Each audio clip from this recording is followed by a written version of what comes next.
¿no te pasa alguna vez que ves gestos de gente que tienes alrededor, de tu pareja, de tus padres, de tus amigos, y ves gestos nuevos que dices, esta persona es realmente la que yo había conocido siempre?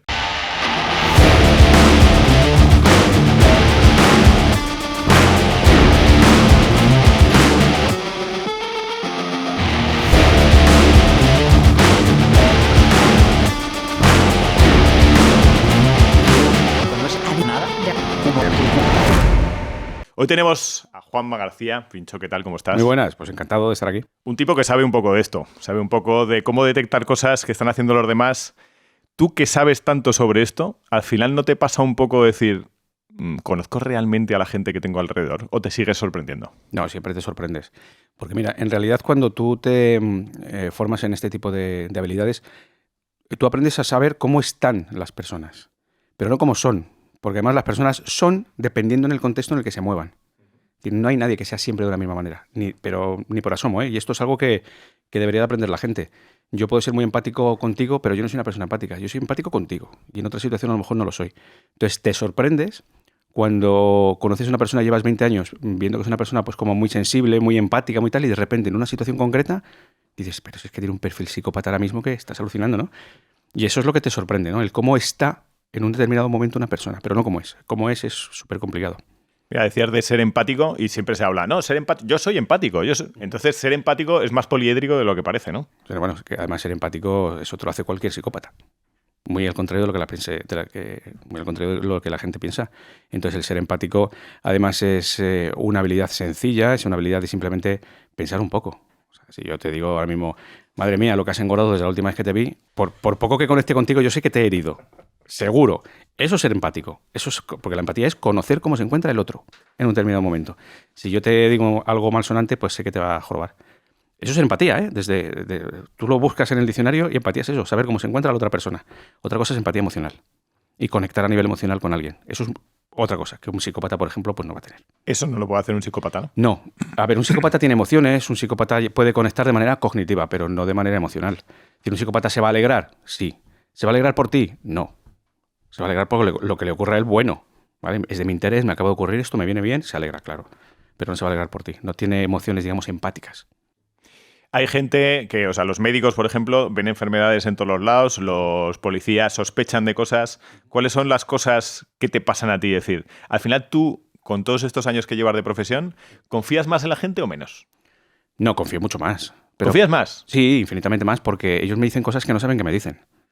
Entonces, claro, hay cosas que no fallan. O sea, confías en su subconsciente. Claro, en la parte no consciente, porque la parte consciente me pueden vender la moto que quieran. Entonces, si yo me pongo a hablar contigo y te encuentro en un bar, por ejemplo, yo digo, hombre, ¿qué pasa? Joder, ¿cuánto tiempo? Y lo primero que hago, pero fijo, lo primero que hago es hago así, pum, y te miro los pies. Y yo veo si estás ahora mismo a gusto conmigo o no. O si tienes prisa o no. Y me doy cuenta en el acto, porque además tus pies me lo van a decir fijo. Entonces, yo en ese momento decido darte una salida. Y te digo, oye, a ver si un día con más tranquilidad nos tomamos un café. ¿Te parece? Venga, gracias, hasta luego, hasta luego. Y tú te vas como diciendo, uff. Entonces yo no he sido un elemento negativo en ese momento. Claro, tú te vas un poco con el flow de lo que te está dando el subconsciente del otro. Absolutamente. Y además es de lo único que me puedo fiar. Porque tú me puedes decir que estás muy bien, me puedes hacer así, que es un gesto, pero no me puedo fiar de eso. Ahora, si yo te presento a mi prima y dilatas las pupilas, yo sé que te mola mi prima. Entonces, claro, yo puedo utilizar esa información. Claro. Vale. ¿Qué ves en los pies? Los pies es la direccionalidad. Mira, cuando nuestro cerebro percibe una amenaza o no está a gusto en un sitio, tiene un elemento negativo, un estresor malo, lo que hace es, el cerebro es preparar al cuerpo para irse, para la huida. Entonces, ¿cómo preparas? ¿Qué es lo primero que hacemos? Orientación. Es decir, si yo me quiero ir hacia mi derecha, lo primero que hace mi cerebro es orientar mi cuerpo hacia la derecha. Y lo primero que se mueve son los pies.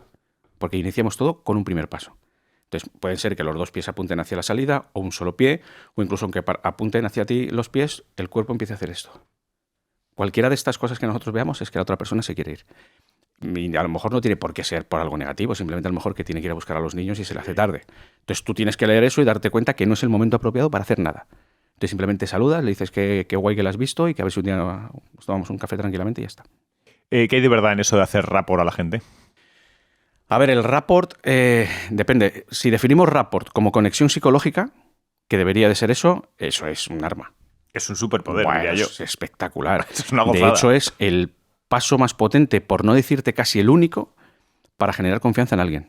O sea, si yo conecto contigo, es porque no hay ningún elemento negativo que a mí me haga pensar que no eres una persona confiable. Luego, si yo genero rapport contigo y creo que tú eres confiable, todo lo que tú me pidas, todo lo que tú me digas, yo lo voy a tomar en consideración positiva. O sea, quien sea una persona capaz de generar rapport en un abanico enorme de gente es una persona que es muy persuasora y, iba a decir manipuladora, pero también.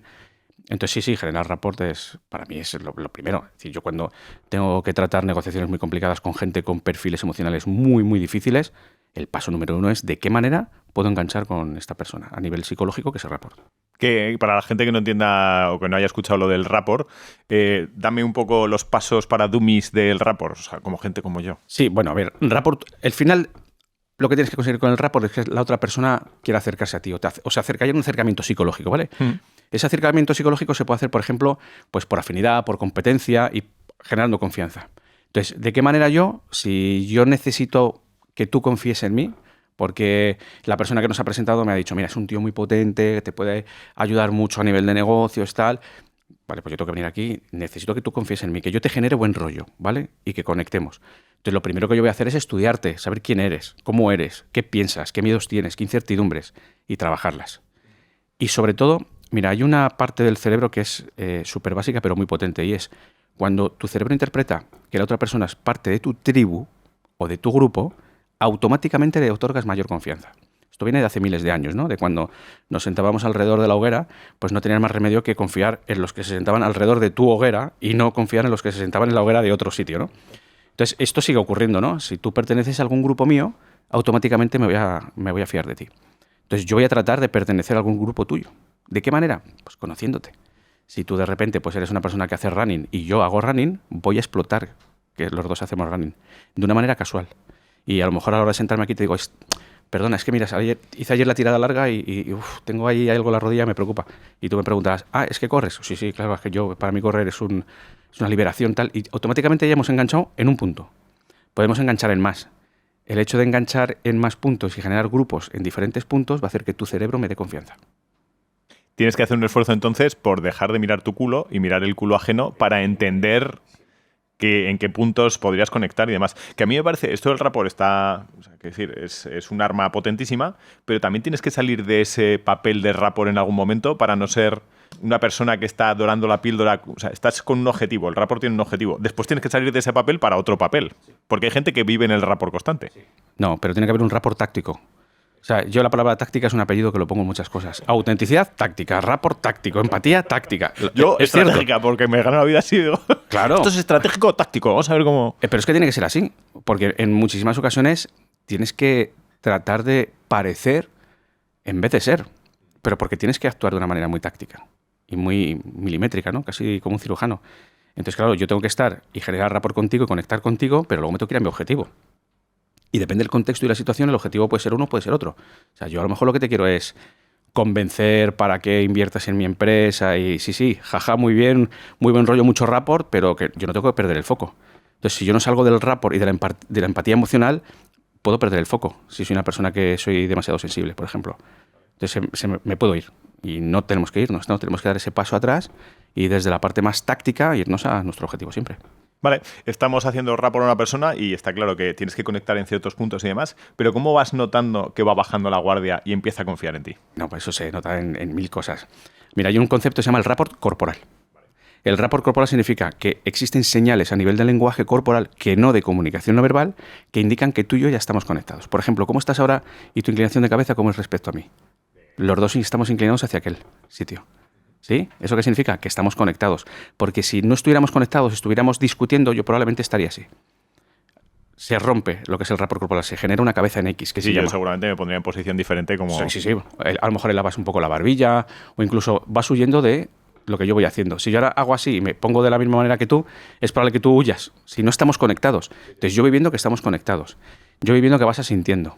Yo voy viendo que de repente haces un parpadeo más lento y más suave, que es un parpadeo emocional de conexión. Entonces, todo eso son indicadores de que efectivamente voy por muy buen camino. ¿Cómo soy, eh? ¿Cómo estoy conectando emocionalmente, macho?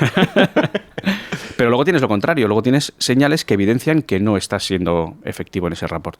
Como, pues, por ejemplo, el hecho de que digas algo y te eches para atrás y le ves un poco la barbilla, que de repente pues te cruces de brazos muy fuerte. Ojo con el cruce de brazos porque puede ser positivo, ¿eh? Pero en este caso hablo de un cruce de brazos negativo, ¿no? De elevar la barbilla, echar para atrás y con fuerza cruzarte de brazos, de que generes ciertas microexpresiones, sobre todo negativas, ciertos micropicores que indican alejamiento. Entonces, tienes que leer las dos cosas. Lo que es positivo, evidentemente, porque estás yendo por buen camino, pero identificar también cuando vas por mal camino para que en tiempo real lo puedas corregir. Que eso es lo bueno que tiene esto. Es que tú te puedes dar cuenta de qué es lo que está ocurriendo y en tiempo real corregirlo. ¿Y esto cómo se ensaya, cómo se entrena? Porque al final tienes que tener este superpoder, no será gratis. No, un superpoder exige una gran responsabilidad. Por lo tanto, sí, habrá habido un recorrido hasta que eres capaz de saber y ser consciente de lo que estás viendo. Esto es repetición, ensayo, error, continuo. Mira, yo hago muchas formaciones, ¿no? Y la gran frustración de mis alumnos es que creen que cuando terminamos la formación ya son grandes analistas. Y no tienen ni idea. O sea, pero escúchame, ni idea. Es como cuando te sacas el carnet de conducir. Tú no sabes conducir. O sea, apenas sabes circular un poquito. Entonces tienes que automatizar todo lo que tienes aprendido, ¿eh? Y es así, ¿eh? Además, el cerebro funciona de esta manera. O sea, nosotros aprendemos por repetición o por emoción. En este caso, si te gusta mucho esto como me gusta a mí, pues digamos que vas a tener que repetir menos para automatizarlo, pero tienes que repetirlo y tienes que interiorizarlo, un montón de conceptos y sobre todo ser capaz de estar escuchando a una persona, de poder darte cuenta que le acaba de ocurrir algo en la mano derecha, pero nunca perder el foco de la escucha con esa persona, y tienes que estar siempre sin la búsqueda directa de qué es lo que está haciendo a nivel del lenguaje corporal, pero sin perder el foco. Y esto es complicado, sobre todo al principio, porque yo aprendo a que los pies se direccionan y estoy hablando contigo y tú me cuentas algo muy importante para ti, y de repente empiezo a mirarte los tobillos. Entonces tú percibes que te estoy mirando los tobillos, no que te estoy escuchando. Claro, entonces eso no es efectivo. ¿Cómo corriges todo eso y cómo al final todo eso sale bien? Por repetición y porque lo vas automatizando. Y además es importante conocer esto. Mira, y lo van a entender todos los que nos escuchen y nos vean. Nuestro cerebro automatiza por repetición, ¿vale? Genera un hábito por repetición, ¿no? Lo de los 21 días, eso es un mito. Ya lo sabemos que a partir del 5.º mes es cuando generamos estas automatizaciones. Claro, pues cuando tú generas esas automatizaciones, lo que ocurre es que el cerebro deja de consumir tanta energía porque está ya automatizado. Es decir, las acciones pueden ser las que se generan por hábito o las que se generan fuera del hábito. Las acciones que son por hábitos consumen 0,2 calorías. Las que están fuera del hábito, 1,7. Por eso, cuando tú al cerebro le dices esto ya lo tengo automatizado, lo genera de una manera mucho más fluida y sin consumir tanto. Y por eso, los que llevamos muchos años en esto, nos cuesta muy poquito identificar ciertas cosas, y a quien lleva poco le cuesta mucho más. Es lógico. Aparte, del cerebro no le gusta el cambio. O sea, ese consumo de 1,7 seguramente dirá, déjame de hostias, que yo estoy mucho mejor con mi 0,2 claro, y tengo mi hábito. Sí, vamos, absolutamente. El cerebro es muy perezoso. Es perezosote. Hablemos de carisma, que a mí es una cosa que me interesa mucho porque analizando perfiles de gente que tiene carisma, al final hay como denominadores comunes. Y tener carisma es una capacidad que tienes de que la gente se acerque a ti por atracción. Pero ¿qué tiene ese comportamiento de la persona carismática como denominador común? Bueno, tiene muchos factores y no tienen por qué ser todos obligatorios ni únicos, pero tiene que ser una suma de factores. Creo que algo muy importante es el acercamiento psicológico. O sea, es decir, el que tú le veas a una persona realmente no como algo, ¿cómo decirte?, como muy alejado, muy elevado, muy arriba. Eso sería más un ídolo que alguien carismático. Pero alguien carismático es alguien que está más aterrizado, es alguien que te mira a los ojos, que te sonríe, que sabe tu nombre y que es capaz de pararse y de preguntarte cosas que son personales. Yo siempre he dicho que las personas carismáticas van a 33 revoluciones, mientras los demás vamos a 45. ¿Ah, sí? Sí. ¿Eso cómo es? Pues parece como que van más lentas, van como con más flow. ¿Ves a Obama? Obama va como con más flow. Ese flow, ese 33 revoluciones, eso es algo mío, ¿eh? No, por favor que nadie lo busque porque es una barbaridad lo que estoy diciendo, pero que a mí me da esa sensación, ¿no? De que parece como que te tienen en consideración, que te tienen en cuenta, que te miran a los ojos, que se paran, que te tocan y como que van lentos y van tranquilos. Son personas como con luz, ¿no? Es algo especial. Y es ese carisma, ¿no? Y luego, pues, la manera que tienen de hablar contigo, de preguntarte. Y luego hay un factor en común que yo creo que es un factor en común, sobre todo cuando conoces a personas, cuando las conoces, no cuando las ves. Y es que te dejan hablar. Son personas que saben escuchar. Las personas que saben escuchar son personas que te hacen sentir la persona más importante del mundo. Y eso es tremendamente importante. Estaba pensando en personas y revoluciones. Y, por ejemplo, Emilio Duro es una persona que va a 65 revoluciones. Pero, sin embargo, tiene carisma. ¿Cuál es el secreto de Emilio? El humor. El humor es un súper comodín. Yo, por ejemplo, yo tiro mucho humor. Yo, aunque me veáis en redes sociales y tal, como así muchas veces serio y tal, yo tengo un problema con el humor. Y es que algunas veces me sale y cuando ya ha salido es tarde. Tengo un problemita. Pero me ha funcionado muy bien siempre. Muy bien, ¿eh? Entonces, el humor es algo que acerca mucho.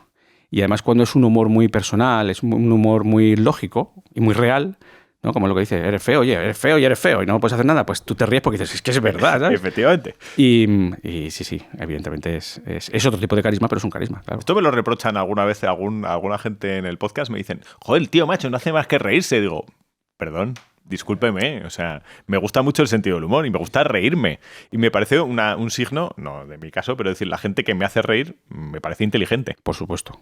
Pero vamos, y además que le estás diciendo al cerebro que todo va bien y que me gusta estar contigo. Mira, hay evidencia científica de qué ocurre en el cerebro cuando observas una sonrisa.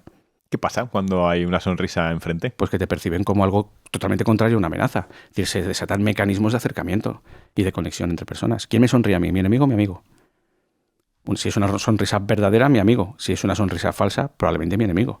Entonces, si yo soy capaz de discernir, o mi cerebro, que lo hace de manera automática, sabe diferenciar una verdadera de una falsa, al que me genera una sonrisa verdadera, pues es mío. O soy suyo, mejor dicho. ¿Cuántos años llevas alrededor de...? Uf.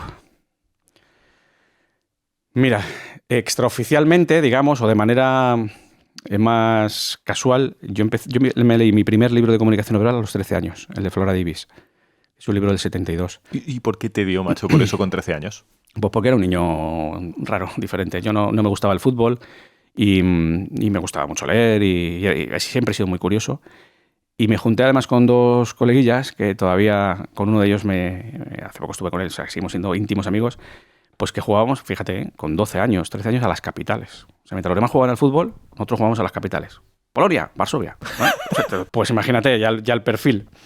Y, bueno, nada, estos chicos curiosos, son gente curiosa. Y nada, pues me acuerdo en el kiosco de prensa de mi pueblo, pues que... ¿Qué pueblo, por cierto? Torrelaguna, del norte de Madrid. Bueno, kiosco de prensa, era un estanco donde vendían prensa, etcétera. Pues siempre había los coleccionables que venía Carl Sagan, por ejemplo, y pues libros de historia de la historia.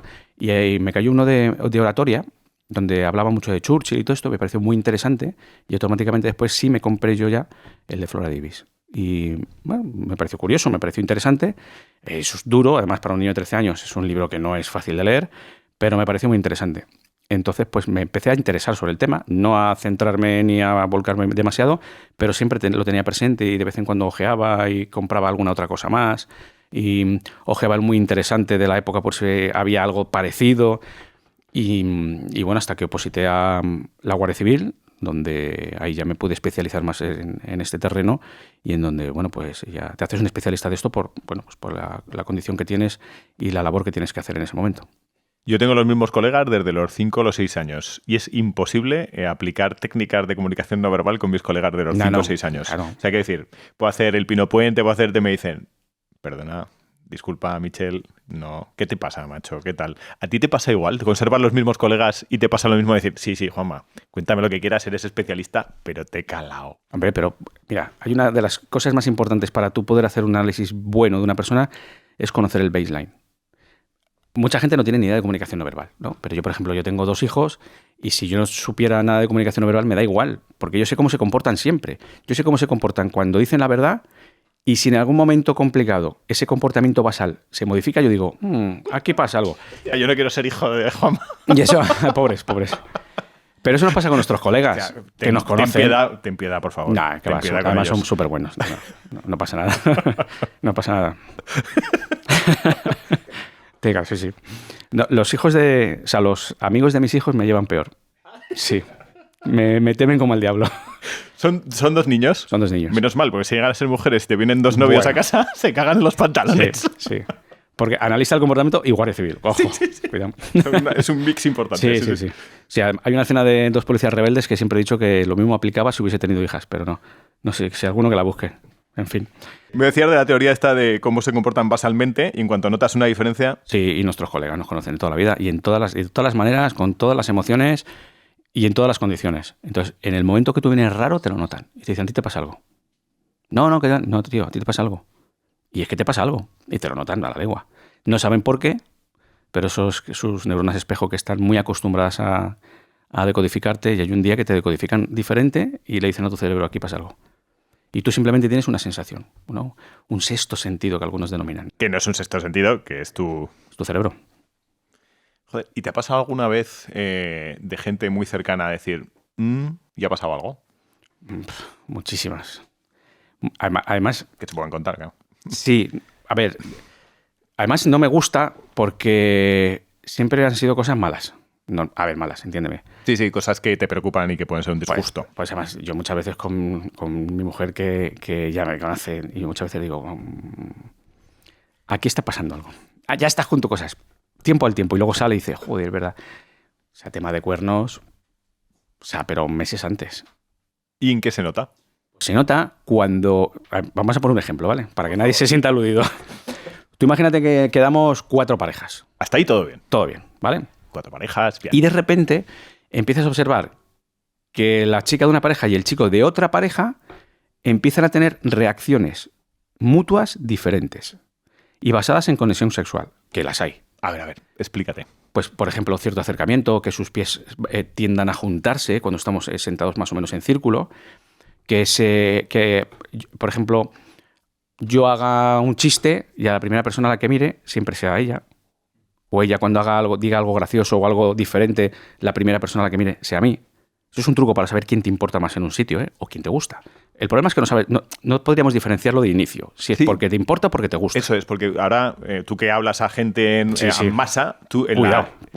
Normalmente, o sea, y esto me pasa a mí cuando doy una formación, siempre conectas con alguien como buscando un referente para que te dé certeza. Me lo decía un profesor que estuvo aquí, un rector de la universidad, que decía, hombre, no mires al que está bostezando, mira al que le parece que es interesante porque tú te vienes arriba también. Pero claro, porque necesitas una referencia positiva. Eso es. Otra cosa es que tú estés en una reunión donde está el director general de la empresa. Eso es otra movida. Entonces tú cada vez que vas a decir algo importante tú dices, y este año hemos conseguido un 5%, y pum, y le miras. Y le miras a él, es que le miras a él, sí, porque tu cerebro necesita saber cómo va a reaccionar antes a... Entonces, claro, eso ocurre a nivel también de atracción sexual. Entonces ves eso, ves esos contactos visuales, ves muchas cosas. Entonces, cuando yo veo eso, yo empiezo a mirar y digo, mierda, no tenía que haberlo visto. Entonces, algunas veces digo a mi mujer, yo creo que aquí pueden pasar, ya estás con tu cosa, no sé cuánto, y luego al final pasa. Y me ha pasado con temas más serios. Temas de malos tratos también me ha pasado. Sí. Y tema de bullying con niños también me ha pasado. Pero al final eso se agradece porque pones la bandera roja, ¿no? Y dices, oye, mira a ver bien esto. Se lo dices a la mamá o al papá. Mira, he observado esto, sabes a lo que me dedico, no te quiero alertar, pero bueno, tú míralo y ya está. Y efectivamente. Incluso autolesiones y historias. ¿Qué se ve? Entiendo, en bullying, ¿qué se ve? Pues mira, se ven reacciones... mira, cuando hay bullying, sobre todo en niños, los niños no quieren que los padres sepan que están siendo víctimas de bullying en la mayoría de las ocasiones, no en todas. Y esto es algo que nos deberíamos de mirar. Y ocurre porque creen que los padres, si se enteran, va a ser peor, porque van a ir al cole, la van a liar, van a coger al niño, le van a echar la bronca a los padres, y el niño piensa que las consecuencias van a ser peor todavía. Entonces procura que no se le note. ¿Qué es lo que ocurre? Que es imposible que no se le note. Es decir, nuestro cuerpo reacciona a lo que pasa en nuestra mente. Entonces se sabe, y hay mucha evidencia, de que cuando hay procesos emocionales, el hemisferio derecho del cerebro es el que se implica. ¿Qué es lo que pasa con el hemisferio derecho del cerebro? Que es el que controla a nivel motor la parte contraria del cuerpo, es decir, la parte izquierda del cuerpo. Y a nivel facial, ya en 1992 Borot dejó una constancia tremenda, que me parece tremenda. Y es que cuando hay estados emocionales que además queremos ocultar por la razón que sea, es la parte izquierda del rostro la que se modifica y genera una asimetría facial de tal manera que la parte izquierda de la cara te dice cómo se encuentra una persona. Tú puedes ver a un niño que de repente pues una ceja apunta para un sitio y la otra para otro, así como un poquito, y si tú te quedas mirando y eres capaz de disociar una cara de otra, te das cuenta que la cara izquierda está en miedo. Y está en miedo cuando hablas de una persona, o está en miedo cuando hablas de que hay que ir al cole, y que desaparecen los viernes por la tarde, y que aparecen los domingos. Entonces tú dices, joder, ¿qué le pasa? Cuando aprendes de esto dices, es miedo, al niño le está ocurriendo algo que le genera miedo y que quiere ocultar. Eso tienes que mirarlo. Joder. Empezaste la Guardia Civil. ¿Dónde empezaste la Guardia Civil? Por aquí ha pasado ya unos 4 guardias civiles. Sí. Pues mira, yo empecé, como todos los guardias civiles que no son hijos del cuerpo, en Baeza, en la academia, evidentemente. Que además, fíjate qué curioso, porque muchos de los que ingresaban en la academia venían del mundo militar. Y yo no he sido militar, yo era camarero. O sea, entiéndeme, yo llegué allí, todo el mundo estaba quemado, o sea, todo el mundo llevaba 5 o 6 años en el ejército, legionarios, y yo estaba como un niño con zapatos nuevos. Mañana practicas con el CEDME. Y yo, ¡buah, el CEDME, el CEDME! Y la gente allí, ¡buah, ya tela, tío! O sea, me lo pasé en la academia, y es dura, ¿eh? La academia es dura, entiéndeme. Estás allí metido, tienes que estudiar una barbaridad. Me lo pasé súper bien. Y empecé en Baeza y luego me fui a Torrevieja voluntario. Operación verano. Yo dije, además lo pregunté, ¿dónde hay mayor incidencia a nivel de trabajo? ¿Hay mayores diligencias? ¿Dónde se trabaja más? En Torrevieja. Para allá que me voy. ¿Tráfico, entiendo? ¿O No, operación verano era...? Seguridad ciudadana. Vale. Seguridad ciudadana. Y me fui con 4 colegas más, alquilamos un piso ahí al lado del cuartel de Torrevieja y aquello fue un aprendizaje, o sea, aquello fue una barbaridad, porque salíamos, fíjate, en una población de Torrevieja llegábamos a salir hasta 16 patrullas cada 8 horas, era una barbaridad. Del ambientillo, había ambientillo. Sí, era una guerra, era peligroso, ¿eh? Pero es verdad que pues que íbamos muchas patrullas, nos apoyamos los unos a los otros y yo aprendí muchísimo, muchísimo. De aquellas me fui ya a Madrid. Estuve en el puesto de Lozoyuela, claro, pasé de Torrevieja, 24.000 diligencias al año, Lozoyuela, 130 al año. Entonces era como, madre mía, ¿esto qué es? Después pasé a Valdetorres de Jarama, que es otro pueblo de Madrid, donde bueno, había más trabajo y allí estuve bastante tiempo. Fue uno de mis mejores momentos a nivel de trabajo.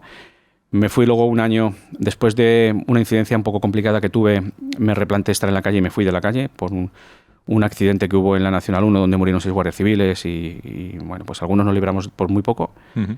Y aquello me hizo replantearme todo y me fui a la Central Operativa de Servicio, al COS de Madrid, que es el 062, estuve un año y ahí es donde me preparé para la UCO, para la Unidad Central Operativa. Entonces allí hice las pruebas, me cogieron y hasta hoy. Yo de mayor quiero trabajar en la UCO, voy tarde, pero me parece un trabajazo. ¿Cómo trabaja la UCO? O sea, ¿cuáles son los entresijos que se puedan contar de la UCO?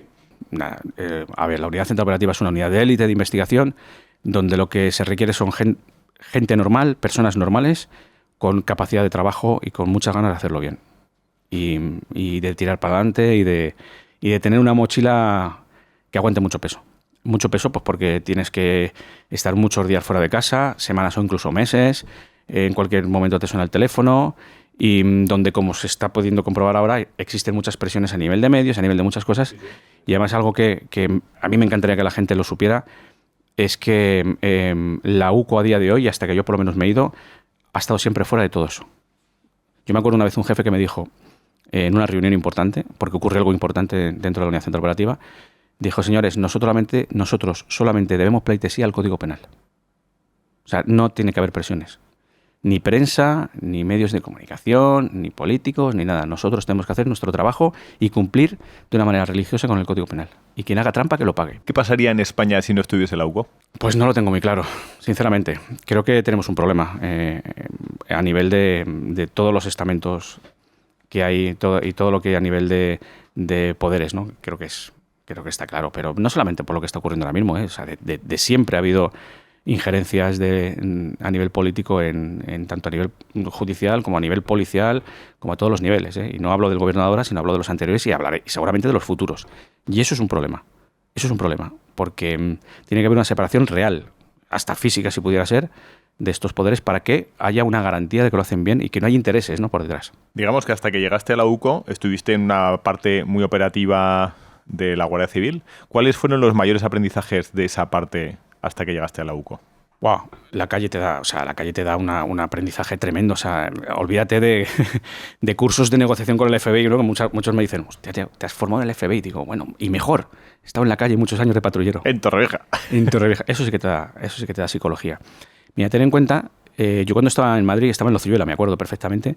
A lo mejor nos mandaban a una incidencia Somosierra, ¿vale? Que está en la Comunidad de Madrid, sabes que hace como una especie de triángulo, pues la parte de arriba. Si pasaba algo grave, tú llamabas a la central y decías, por favor, mande apoyo. Y te decía, vale, pero tarda unos 50 minutos.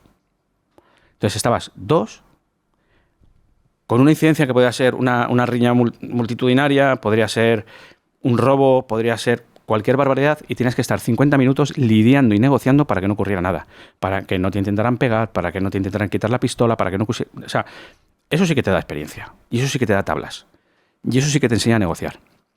Mucho. Si pienso en mi vida, que evidentemente, salvando las distancias, los momentos en los que he estado jodido, los momentos en los que ha habido tensión, son los que en ese momento te cagas en los pantalones, después haces una reflexión que te ayuda mucho. Mucho. Sí, es la reflexión posterior la que dices, hostia, ¿cuáles han sido los momentos que más reflexión te han dado? Sí, señor. El debriefing. El debriefing luego es una enseñanza absoluta y desde la frialdad, el decir qué es lo que he hecho, cómo tenía que haberlo hecho, eso es tremendo. Y además asentarlo, ¿no? Y decir, a ver si la próxima lo puedo hacer de otra manera. Oye, o lo he hecho muy bien, que puede ser cualquier cosa. Pero eso es tremendo. Yo esa época para mí ha sido la más difícil, además, porque encima, claro, yo era de Torrelaguna, yo era de la zona. Entonces algunas veces me tenía que ir para allá. Y yo he tenido que registrar amigos míos. Y es duro, porque no lo entienden ni no lo comprenden. Pero yo lo siento, o sea, entiéndeme, esto es un trabajo y yo tengo que hacer mi trabajo, igual que si tú eres médico y mañana voy a tu consulta, tú me vas a tener que intentar curar y es complicado. O sea, yo eso sí que le digo a la gente, que procure no estar destinado en sus sitios donde han vivido. Un momento de atención. ¿Quieres echarme una mano y seguir viendo gente como esta en el canal? Si quieres que siga trayendo invitados como el que estás viendo, interesantes, y que te expliquen cosas sobre cómo no morir de éxito, suscríbete al canal, es gratis. Entiendo que cuando estás en una situación violenta, que situaciones en las que te juegas un poco el pescuezo, digamos, ahí tienes capacidad de aplicar lo que sabes de lenguaje no verbal, demás. ¿Tienes esa capacidad? Depende. Si estás entrenado para ello, sí. Si no, tu cerebro entra en modo bloqueo, en modo supervivencia, y cuando tú entras en modo supervivencia, la parte cognitiva se va al carajo. Por eso. O sea, y olvídate. Entonces, si lo tienes entrenado, si eres una persona que tiene una gestión del peligro que lo lleva más o menos bien, pues porque lo ha entrenado, insisto, y he estado en otras situaciones parecidas, lo puedes medio manejar. Pero si no, olvídate. O sea, no. O sea, empiezas a hacer cosas que luego dices, ¿pero por qué he hecho esto? Mira, yo me formé hace mucho tiempo en Barcelona en la fisiología del enfrentamiento armado y de cómo reacciona el cuerpo en situaciones límite. Eso es. Es que no tiene nada que ver con lo que deberías de hacer. Es que de repente veíamos casos reales, ¿no? En Estados Unidos un tiroteo y el policía que estaba recibiendo los disparos se levanta y va andando, caminando con el torso tan tranquilo hacia la persona que le estaba disparando y murió. ¿Por qué haces eso? Porque hay un bloqueo. O sea, cuando tú te bloqueas a estos niveles, las facultades, a nivel motor, las facultades finas y complejas, o sea, tú no puedes municionar un cargador, tú no puedes sacar una navaja para hacer un algo, no puedes. Es imposible. Incluso llegas a tener oído de túnel, que todo el mundo siempre escucha visión de túnel y oído de túnel. ¿Qué es eso del oído de túnel? Nosotros siempre decimos que cuando hay un enfrentamiento armado hay que contar los disparos que haces. Y se han hecho estudios de ¿cuántos has disparado? Dice, creo que 3. Y haber vaciado el cargador y haber hecho 19 tiros. Y no te has dado ni cuenta. O sea, es que es tremendo. Y la visión de túnel, eso es criminal. O sea, yo te considero a ti una amenaza y te estoy encañonando y mi compañero puede pasar por delante de mí y yo no verle. Porque tengo un foco a ti, ¿no? Mi cerebro dice, el target es ese, no lo puedes perder. Entonces, lo que hay por delante y lo que hay por detrás no lo ves. Es súper peligroso, muy, muy peligroso. ¿Y eso cómo se entrena? Con repetición. Repetición de disparar, contar. Eso es. Y ponerte en situaciones límites, ¿no? Y hay entrenamientos, lo que pasa es que no son oficiales. Los entrenamientos oficiales no son tan heavies. Pero yo sí conozco personas que hacen entrenamientos muy realistas. A ver, cuando yo voy a entrenar una situación, yo voy a entrenar a disparar o a hacer defensa personal policial, mi cerebro sabe que es un entrenamiento. Por mucho que te griten, no es una situación de estrés. Pero si eres capaz de conseguir que el alumno crea que va a haber algo que no se esperaba y que sí es de estrés y engañas a su cerebro, ahí es cuando se ve una persona. Ahí es cuando se ve. Y se puede hacer, y lo hemos hecho. O sea, cuando tú te crees que vas a hacer ejercicios en el tatami de luxaciones y de repente dices, oye, lo siento, pero hemos cambiado y, bueno, ya veréis lo que vamos a hacer. Y pasa un primero, ¿vale? Que es un gancho nuestro. Y a los 15 minutos de escucharse gritos, aparece encharcado en agua, con la ropa rota, el segundo se caga encima. Eso es una situación de estrés, porque el cerebro no lo sabe. Hostia, cabrones, ¿eh? Os lo curráis, ¿eh? No, pero, insisto, esto no es oficial, ¿eh? Esto es gente que se dedica de manera extraoficial, de manera privada, a entrenar a personas. Esto es lo que te salva la vida luego, ¿eh? Te prometo que esto es lo que te salva la vida. Lo que no te salva la vida es como hace años que hacíamos tiro y te decían, venga, tiro. Cuando suena el silbato hacéis 2. Pi, pom, pom. Vaya situación. Luego mañana entras a un sitio donde están atracando un banco y no tiene nada que ver con lo que tú habías entrenado. Entonces tienes que entrenar situaciones reales. Tú tienes que llevar a tu cerebro al máximo límite posible, a donde tú vas a reaccionar y no responder. Pero esa reacción tiene que ser controlada por la repetición anterior. ¿Cuál ha sido la situación hasta que llegaste a la UCO más peligrosa y en la que te has tenido que entregar más? Mira, he tenido varias. Yo tuve en una localidad de Madrid, espero que me escuche. Mira, antes había una muy mala manía, no sé si siquiera ahora, y espero que no, que había patrullas unipersonales. Salía un policía, un guardia civil, salía a la calle solo. Entonces, en esta localidad del norte de Madrid había una unipersonal y nos llaman a nosotros, ¿no? Yo estaba en Valdetorres de Jarama. Nos dicen, oye, mira, iros para allá porque ha pedido apoyo esta persona porque dice que está escuchando gritos en una caseta. Bueno, pues llegamos allí, estábamos los tres, y sale una mujer diciendo, mi padre no sé qué, mi padre para arriba, gritando, ¿no? Muy, muy descompuesta. Nosotros, no, tranquila, hostia, el padre, ¿no? Madre mía. Una mujer ya de 30 y largos. Sale el hombre diciendo, oye, disculpadme, mira, mi hija tiene una enfermedad mental, es esquizofrénica, no está bien ahora mismo, no sé qué. El hombre es súper majete, súper cabal. Además, fíjate, menos mal que me di cuenta. La mujer se metió para la casa, o sea, hizo como una mirada rápida, se metió para la casa. Entonces yo en ese momento dije, veniros para acá, veniros para acá, veniros para acá. Entonces mi compañero agarró a este hombre y se lo llevó detrás del coche y de repente salió la mujer con un cuchillo, un cebollero así de grande, así. Claro, yo desenfundé, tira el cuchillo, a puntito de disparar, os lo prometo. O sea, porque es que mi compañero estaba dado a la espalda. ¿Qué es lo que ocurre? Que mi compañero llevaba guantes anticorte y le dio tiempo a darse la vuelta y agarrar el cuchillo y a la mujer. Entonces yo guardé el arma y la pudimos reducir. Y eso de lo más así que te pueda contar y más complicado en seguridad ciudadana que he podido vivir a nivel de actuación policial, ¿no? He tenido cosas mucho peores, ¿no? Como la pérdida de los 6 compañeros que de hecho pasado mañana hace 20 años que ocurrió. A las 3:30 de la madrugada del 8 de marzo del 2005. Y murieron los 6 en un control antiterrorista, ¿no? Eso a mí, porque encima en ese atropello yo estaba 1 minuto y pico, 2 minutos del sitio. Cuando yo me di la vuelta para ir a donde estaba todo, me encontré todo allí. Y eran mis amigos, ¿eh? O sea, no compañeros, ¿eh? Había amigos íntimos a mí. Entonces eso es jodido. Y a nivel operativo, pues esto, ¿no? Y algunas cosas por donde tienes atracos y cosas que, bueno, pues lo ves complicado, ¿no? Y te das cuenta además que reaccionas. Estás constantemente reaccionando y no respondiendo. El peligro es ese, que reaccionas y no respondes. Hostia, ¿cuál es la diferencia entre reaccionar y responder? La reacción no está controlada y la respuesta sí. Tú respondes con respecto a lo que tienes que hacer, pero reaccionas como tu cerebro dice. Y vamos, normalmente es de cualquier manera menos la que debe de ser. ¿Cuándo fuiste consciente de que tenías el superpoder? Es decir, como Spiderman, dices, te viene tu abuelo, te dice, tienes el superpoder. ¿Cuándo fuiste consciente de decir, hostia, que es que lo veo? Pues muy pronto, porque, por ejemplo, mira, te voy a decir un ejemplo. Hay un micropicor que a mí me fascina, o sea, me parece mágico. Es el pinzamiento de nariz, ¿no? Bueno, estamos bien, ¿no? Sí, sí. Y es en determinados momentos, no siempre, pero en determinados momentos es que es un libro abierto. Pero, insisto, sobre todo por los que nos estén viendo, no siempre. O sea, esto puede ser una rinitis, un resfriado, una alergia, un moco, un pelo, 1000 cosas. Pero si yo estamos aquí hablando tranquilamente todo el rato, tú no te has tocado la nariz en ningún momento, y yo te digo, oye, cuando acabemos, ¿te apetece una cerveza y hablamos? Y dices tú, bueno, si nos da tiempo. Hostia, entiéndeme. Tú lo que quieres es una Coca-Cola, no es una cerveza. Si tú llevas media hora sin tocarte la nariz y te tocas la nariz, ya me dice cosas. Pero es que encima es justo después de yo lanzarte una proposición. Blanco y en botella. O sea, es que es blanco, o sea, de verdad, ¿eh? Bueno, cuando yo aprendí eso, que fue como en el año 2011 aproximadamente, cuando yo di la formación relacionada con los micropicores, a mí me explotó la cabeza. Porque según lo aprendí, empecé a verlo por todos los sitios. Pero además con sentido. Sí. Yo decía, yo no me lo puedo creer. Entonces, claro, yo ya jugueteaba, en plan, a ver, pues mi cuñado, le decía a mi cuñado, oye, ¿te parece que este sábado juguemos al pádel? Y dice, bueno, yo este sábado, yo creo que sí. Digo, a ver, si no eso me indica que no sé qué. Me dice, joder, macho, qué cabrón, ¿cómo lo sabes? Entonces yo empecé a decir, hostia, esto es más serio de lo que parece.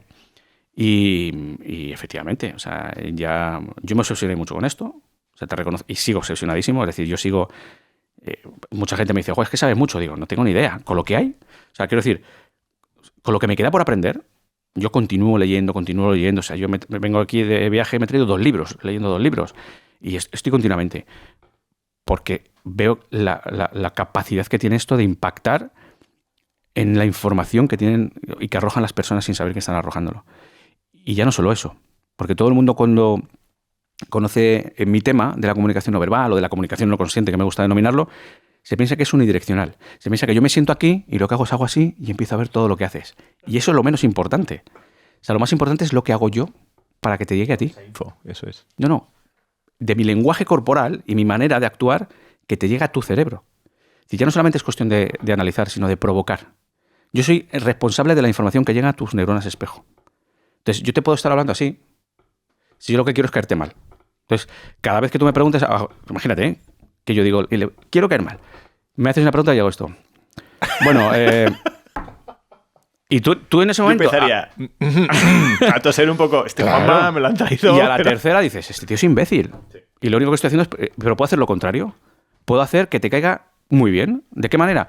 Pues, por ejemplo, si es una conversación normal, haciéndote preguntas abiertas, dejándote hablar, generando escucha activa, haciéndote resúmenes de lo que tú me estás diciendo, haciendo párpados emocionales en cuestiones que para ti son importantes. Es decir, realmente es que se puede hacer tantísimo, pero en aquella dirección, y la gente es lo que más desconoce.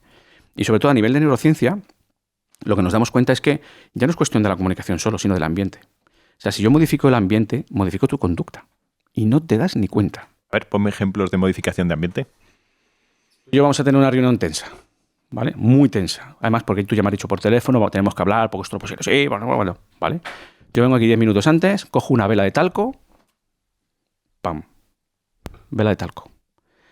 Tú en el momento que entras aquí y hueles el talco, ¿dónde te lleva? A que eres un bebé con el culito irritado. Eso es. Y además el olfato es el único sentido que no pasa por el filtro primario del cerebro. Es decir, coges el 100% de la información que tienes, el 100% del olor. Ya te estoy generando una manipulación. Solo con eso, ¿eh? Te puedo hacer 1000 más. Hazme 2 o 3 más, que me gustan. Sesgos cognitivos, por ejemplo. Voy a utilizar información que yo sé de ti a mi favor. Lo que te he dicho antes de ser runner. Bueno, eso en un primer impacto, pues puede ser positivo, pero si ya nos conocemos, no. Pero si vamos a desayunar los dos, venga, ¿quieres desayunar? ¿Qué quieres? Un café, una tostada con unos huevos revueltos y un aguacate. Ah, yo lo mismo. Teaspoon. Y lo tienes. Ya estamos, ya es un check. ¡Pam! Ahora es cuestión de cuántos checks hacemos. ¿Vale? Recomendación, cuando tú tengas una comida de negocios, una cena de negocios o algo, que pida al otro siempre primero. Y tú pides lo mismo que él.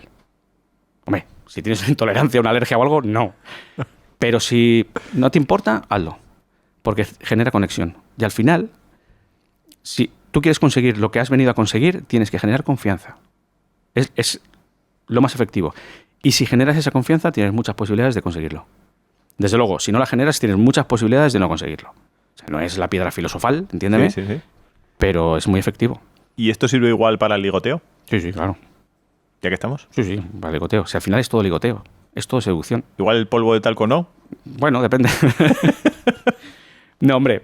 Sí, mira, sí, lo que es la vela de talco te puede llevar a un estado de relajación, de tranquilidad y de sentir bien.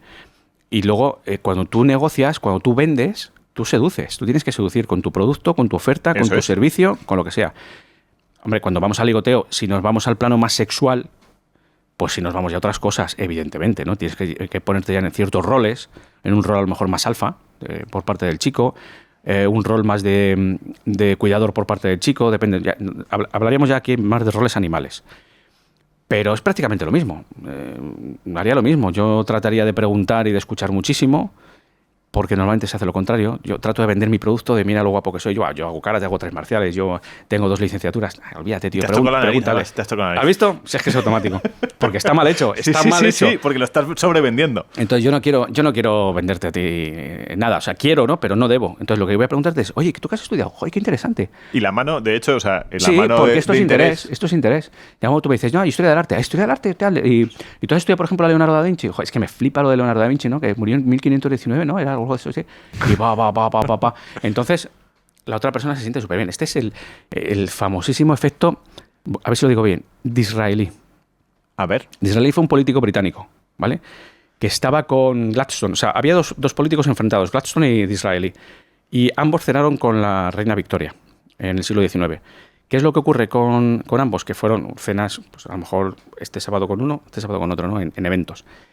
Pues que con uno de ellos, es que no recuerdo muy bien con quién fue, creo que con Gladstone dijo la reina, después de la cena sentí como que había hablado con la persona más inteligente de Inglaterra. ¿Vale? Disraeli, que lo que hizo fue solamente escuchar, dijo, cené con una persona que me hizo sentir la persona más inteligente de Inglaterra. Esa es la diferencia. No lo inteligente que sea, sino cómo hagas sentir a la otra persona. Y es lo que se va a quedar, ¿eh? O sea, es un poco el rollo de efecto Pigmalión. Absolutamente. Y el efecto halo y todo lo que tú quieras. Al final es lo que tú vas a sentir en esa persona. Eso lo decía Víctor Coopers. Tú al final eliges a las personas en tu cercanía no por su currículum, sino por cómo te hacen sentir. Y es que es absolutamente verdad. ¿Y cuál es el efecto halo? El efecto halo es que nuestro cerebro va a generar más confianza a las personas que están bien vestidas, son más guapas y tienen un mejor aspecto. Es súper injusto, pero a día de hoy sabemos que las personas que son guapas y que tienen un buen aspecto tienen penas judiciales menores que los feos. O sea, además de feo te vas a la cárcel más tiempo. Desgraciado. Eres un desgraciado. Es que tela. Sí, es verdad, ¿eh? Es verdad. Hay un efecto que pudiera ser contrario al efecto Pigmalión. Es decir, yo puedo hacer que tú te sientas mejor y demás, pero puedo hacer que te sientas peor, que te sientas más tonto. Sí, claro. Pues, absolutamente. O sea, yo con elevar las cejas y caer los párpados en cada cosa que tú digas, eso es. No tengo que hacer más. O imagínate que tú me estás hablando de algo y hago yo así todo el rato. ¿Vale? Es que, o fíjate, mira, yo te voy a mirar a los ojos. Imagínate que tú me estás contando algo y hago yo así. ¿Qué está mirando este cabrón? Claro, o sea, te estoy desestabilizando y lo puedo hacer adrede, claro. Entonces yo no digo nada, nadie me va a decir que he sido descortés, pero tú y yo sabemos lo que ha pasado. Entonces hago así 2 veces, miro para otro lado, pero muy rápido además, y tu cerebro está diciendo, tu cerebro no, tú estás diciendo, hay algo por aquí que le está captando más atención que yo.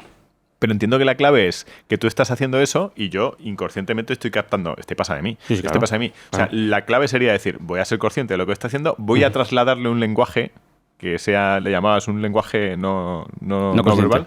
Eso es que le diga lo contrario o que le lleve a un sitio que yo le quiero llevar. No dejarte llevar por esa, decir, está pasando de mí, me está llevando a tal sitio. Yo lo que haría era, o sea, lo que haría, ¿no? En ese momento, si yo me di cuenta que tú estás haciendo eso como táctica, yo a lo mejor pararía, me quedaría mirando y te diría, ¿necesitas tiempo? Y me quedaría tan pancho, ¿necesitas tiempo? ¿Necesitas algo? Como diciendo que me estoy dando cuenta. Pero quizás sea entrar en un círculo. Y muchas veces hacemos esto además por propio ego, si no hace falta. Yo sé que tú quieres hacer eso, me da igual. Ya está. Es tu win. Yo voy al mío, a lo que tú quieras. La cuestión es que no debería de afectarme. O sea, debería de hacer ese ejercicio de esto no me tiene que afectar. Eso es. Entonces yo seguir con el foco.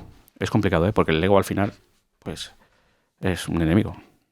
Empezamos en la UCO. A mí me interesa mucho la UCO. Venga. Ya hemos dejado la parte operativa, pero ahora en la UCO, digamos, ¿cuál fue tu trayectoria y qué es lo que hiciste? ¿Dónde te dedicaste el tiempo? ¿Estuviste formándote con el FBI? Entiendo que en esa época también. ¿Cómo fue? Pues mira, yo empecé en el 2007 y yo el grupo dentro de la UCO fue el grupo de homicidios, secuestros y extorsiones. Vale. Y bueno, pues lo que hacíamos era investigar todo lo que nos iba viniendo. Yo recuerdo que yo empecé. Cuando yo llegué, estaba ya creo recordar, tengo ya las fechas un poco así, el homicidio del alcalde de Fago. Cuando yo llegué, además, lo que me dieron a mí directamente fue la desaparición de Jeremy Vargas en Las Palmas de Gran Canaria, sí, en vecindario. Y un caso que estaban trabajando, pero yo me sumé. Pero en el 19 de octubre del 2007 asesinan con 3 tiros a un alcalde en Polop de la Marina, en Alicante, y ahí ese caso lo comienzo yo con otros compañeros hasta su finalización.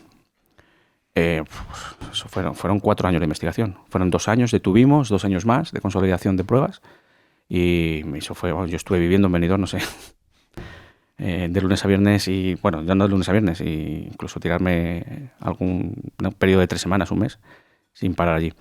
Luego, al poco tiempo, me proponen hacer una formación de negociación de incidentes críticos. La hago en Barcelona, con los Mossos d'Esquadra, donde aquí está el FBI, donde el actual comisario de Policía Nacional, Alberto Carva, que de aquellas era inspector jefe, era uno de los profesores que, de hecho, hizo de malo en una de mis prácticas y me puso al límite, el jodido. Es muy bueno, era muy bueno, muy buen negociador. Y ahí es donde, pues, empiezo con el tema de la negociación de incidentes críticos y llego a mi unidad como el primer especialista en negociación de secuestros en lo que es en el grupo de homicidios. Es decir, todos tenían ciertos conocimientos, pero como titulación en negociación de incidentes críticos no había nadie. Luego hay negociadores, más tarde han hecho negociadores de secuestros, pero de incidentes críticos creo que en aquella época no había nadie. Y incidentes críticos son todos, atrincherados, gente que se quiere quitar la vida, todo. Y ahí, pues nada, pues que seguíamos con nuestras investigaciones de homicidios y si salía algún secuestro, pues tenías que ir. y a negociar y pues a sacarlo adelante. Y bueno, bien porque además la formación fue un espectáculo. O sea, para mí yo creo que es de las mejores formaciones que he hecho en mi vida, porque era gente que no eran teóricos. O sea, del FBI nos formó Liane McCarthy, que era una negociadora de habla hispana, que era pues la que negociaba en México, en todos los sitios donde se hablaba castellano y había un secuestro de un norteamericano, negociaba ella. Ella estaba en la embajada de Estados Unidos en Madrid porque estaba a punto de jubilarse, ¿no? Y la enviaron como agregada jurídica y a mí me enseñó una barbaridad, porque luego en Madrid continuamos la amistad. Luego más tarde vino un equipo de Mindhunters, ¿no? De la época, quien haya visto la serie sabe lo que es, ¿no? De perfiladores, que nos enseñaron nos hizo una formación muy chulísima de lo que es el análisis del comportamiento y de cómo perfilar a las personas, ¿no? El por qué hacen cosas, el cómo predecir comportamientos futuros, etcétera. Y bueno, y todo eso pues iba incorporando, ¿no? A la mochila del policía que iba a investigar ciertas cosas. Y bueno, pues estuve una gran temporada de operativo de campo y luego más tarde, que empecé ya con las redes sociales, decidí irme a la parte más burocrática, donde bueno, pues seguía estando como policía judicial, pero necesitaba tiempo para hacer lo que hago ahora, ¿no? De una manera, el 10% de lo que hago ahora. Pero es verdad que yo no me podía comprometer con una empresa o con un sitio para dar una formación y el día anterior que saliera un secuestro y no poder hacerla. Entonces por eso me fui a la parte más tranquila, aunque siempre te pedían cosas, y hasta que cogí la excedencia. ¿Cómo es entrevistar a una persona que intuyes o sabes que ha asesinado a alguien? Bueno, pues es curioso, porque depende mucho del perfil de la persona que tengas enfrente. Hay gente que es homicida sin quererlo.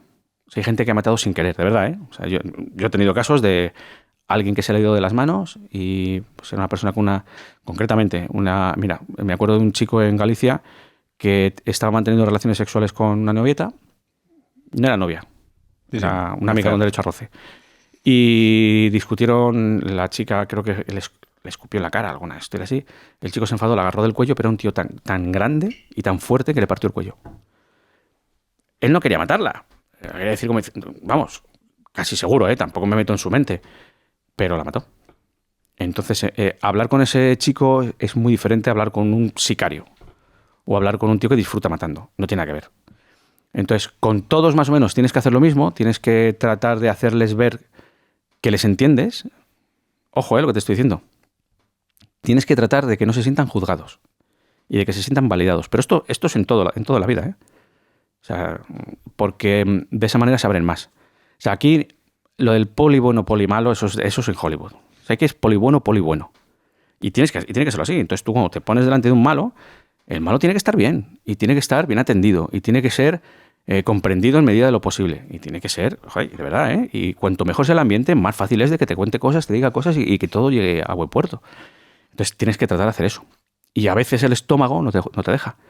Porque, insisto, tú puedes hablar con una persona que accidentalmente ha matado a alguien, pero puedes estar hablando con un pedófilo. O con un tío que mataba a 3 chavales. Y eso es duro, pero hay que hacerlo. Y hay que tratarle extremadamente bien, porque de esa manera es más fácil de que te cuente cosas. ¿Cuáles, digamos, son los signos que diferencian a una persona que lo ha hecho de forma involuntaria? Es decir, lo que decías ahora, de una persona que tiene mucha fuerza y ha hecho una cosa que se arrepentirá toda su vida, de una persona que es un sicario, de una persona que disfruta. ¿Cuáles son los gestos que entiendes que son diferentes entre unos y otros? Mira, más que gestos serían conductas. Y te voy a poner... Esto es un caso real, ¿vale? El chico de Galicia que te cuento, claro, estuvo 72 horas detenido antes de pasar al juzgado, ¿no? Este chico las primeras 48 horas ni comía ni bebía. No podía. El chico come algo y tal, no puedo. Cuando habló y soltó todo, comió. Le entró un hambre, pues dame de beber, dame de comer. O sea, había una angustia tan grande que no le permitía ni comer ni beber. Al sicario o al otro, una cervecita, hombre, un algo, ¿no? Un poquito jamón. Encima de recochineo. Da igual. Más gente con cierta trayectoria delincuencial que han estado detenidos no sé cuantísimas veces. Van sobrados. Y el que disfruta, pues le ves que disfruta y le ves que trata de dar pena, lleva como una estrategia, él sabe que tiene que intentar dar pena o hacer como que se arrepiente, pero no sale bien. Es decir, tú ves que a nivel del lenguaje corporal hay actitudes corporales que son no plenamente conscientes que salen cuando una persona realmente está triste y que él no. Salen puntos que puede controlar, pero lo que no puede controlar no sale, entonces sabes que no es real. Y el otro, el que es el sicario de turno, pues asume y dice, bueno, ¿qué vamos a hacer? No habla mucho, no dice mucho, porque es un estratega y es un profesional. Y como profesional, pues dice hasta donde tiene que decir, hace lo que tiene que hacer y tú te das cuenta que está jorobado, porque lo has pillado, pero de ahí no pasa. ¿Y alguien puede llegar a disfrutar de asesinar? Sí, claro. Por supuesto. O sea, ten en cuenta que hay muchísimos casos de asesinos en serie que asesinan a muchas personas porque es la única manera que tienen de sentir ciertas emociones. Sobre todo el tema del poder, de la sumisión, de hacer sufrir a los demás, es la única manera que tienen realmente de sentir. Incluso de tener eyaculaciones, que es muy fuerte, ¿eh? O sea, es la única manera en la que, claro, de repente, no sé si fue Ed Kemper, o bueno, no lo sé, no quiero decir ningún nombre, pero descubrió que cuando mató a una chica tuvo una erección y él no podía tener erecciones, e incluso llegó a eyacular. Entonces dijo, hostia, si me ha ocurrido esto, yo tengo que seguir teniendo este fin. Entonces, evidentemente continúas matando, ¿no? Y aparte esto es así. Tú lo que repites y es funcional, o sea, lo que haces, si cometes una conducta y es funcional, la repites, porque al final has conseguido lo que querías. Entonces, en muchas ocasiones, pues se hace por eso, ¿no? Por búsqueda de sensaciones, por ese poder, esas sensaciones que de otra manera no tienes. Y disfrutar mucho, claro. ¿Cuál ha sido la historia que más te ha tocado? Todo lo relacionado con los niños me toca especialmente. Mucho, porque soy padre y porque es un colectivo muy vulnerable, igual que las personas mayores. Sí, me generan mucha ternura y me dan mucha pena, mucha pena. Pero quizá lo que más me haya... Fíjate, el caso que a mí me ha espeluznado no es un caso que yo he hecho, ni mucho menos. Es un caso súper famoso es un colombiano, Garavito. Oh. Alfredo Garavito violó y asesinó a más de 200 niños. Jon Sistiaga, periodista, le hizo una entrevista en la cárcel que yo animo a que todo el mundo vaya a verla. La he visto y es un espectáculo. Es espectacular. Pero además es espectacular por varios motivos. Primero, porque ves que Garavito pasa de todo. O sea, le está diciendo, pero usted ha asesinado a 200 niños. Bueno, sí, pero entiéndame, yo ya he pagado. O sea, ves que no hay ningún tipo de sufrimiento, ni de culpa, ni de absolutamente nada. Pero lo más espeluznante, además lo cuenta Jon Sistiaga, es que cuando se despiden, le dice Don John a Jon Sistiaga, hostia, sí. Dele recuerdos a sus hijos. O sea, ahí ves el grado de maldad que puede llegar a tener una persona.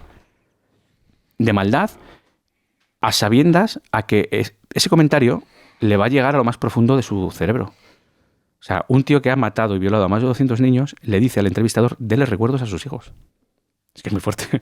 A mí eso me impactó mucho en cuanto a... Me encantaría meterme en la cabeza de este tío, porque tiene que ser un cerebro diferente, seguro. No, tiene que tener una capacidad importante para lo que estamos hablando durante este rato, es decir, sabe manipular mucho. Absolutamente. ¿Cuál ha sido la persona que has conocido más al servicio del mal la manipulación? Es decir, ¿quién ha utilizado al servicio del mal la manipulación en un nivel Dios? Bueno, yo creo que los políticos en general. No hace falta que sean asesinos. No. Que hay veces que se mezcla. No, pero todos. O sea, quiero decirte, yo ahora que me dedico a esto, llevo muchos años con esto, yo veo las técnicas que hacen. Yo veo las técnicas de oratoria, yo veo las técnicas de comunicación no verbal, que por cierto son malísimas, ya les vendría bien unos cuantos cursos. ¿Podemos hacer un poco un desmontando a Paquirrín? ¿Podemos coger algún político y le damos una vueltecilla? Sin problema. Venga, vamos a coger los clásicos, vamos a coger los partidos más importantes. Venga. Empezamos por el presidente del gobierno, Pedro Sánchez, ¿cómo lo ves? A nivel de oratoria, muy bueno. Es bueno, ¿verdad? Sí. Es muy estratega, habla muy bien, tiene una muy buena oratoria. A nivel de comunicación no verbal, coge a un poco, pero es de los mejores. Y a nivel de estrategia, muy bueno, muy bueno. Y hace una cosa muy buena. Bueno, en general los políticos hacen una cosa muy buena que han aprendido todos, y es que cuando las cosas no van bien, lo que hay que generar es un enemigo en común. No hay nada que una más a dos personas que no se llevan bien con un enemigo en común. Un tercero. Si tú y yo tenemos que el enemigo, de repente tú y yo somos colegas, hasta que acabemos con el enemigo. Entonces, bueno, eso es una estrategia. Pasa que, claro, los que nos dedicamos a esto nos damos cuenta que la están utilizando. Y ves que la masa se mueve con respecto a una estrategia que no es real. Y a mí me joroba. Pero que no hablo del gobierno solo, es que hablo de todos. Es que de verdad que son todos. ¿Qué tendría que mejorar en comunicación no verbal? Que decías, quizá tiene que mejorar un poquito en comunicación no verbal. No leer tanto. sea, algo muy típico de Pedro Sánchez si tú eres la cámara, es esto. No sé qué, no sé cuántos. Que no sé si lo hace como estrategia precisamente para no tener que enfrentarse a nivel visual, pero lee demasiado. Debería tirar más de memoria o de teleprompter, por lo menos, para que quien le está decodificando le codifique como que hay un contacto visual. Para mí creo que lee demasiado. Le tocaría poco más, ¿eh?